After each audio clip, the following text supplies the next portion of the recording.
تتضمن المباريات اليوم لقاءات بين فرق شهيرة مثل ستون فيلا ومانشستر سيتي.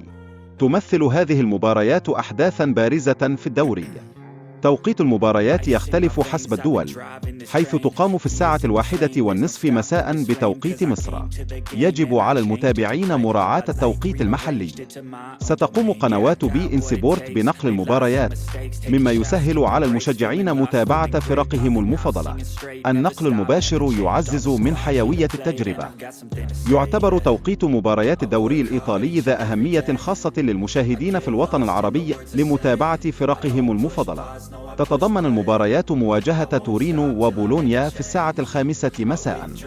إضافة إلى ذلك، هناك مواجهات أخرى مثل نابولي وجينوي، حيث ستقام المباريات في أوقات مختلفة.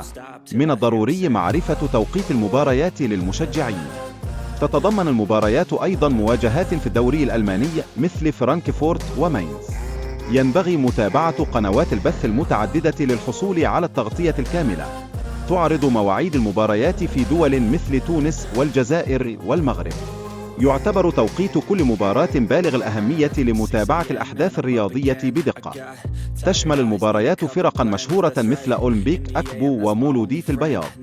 تلعب هذه الفرق في بطولات مختلفة تسهم في تعزيز مستواها الرياضي. تتنافس أندية من الدوري المصري مثل الإسماعيلي وبيراميدز. تسهم هذه المباريات في تعزيز شعبية كرة القدم في المنطقة العربية.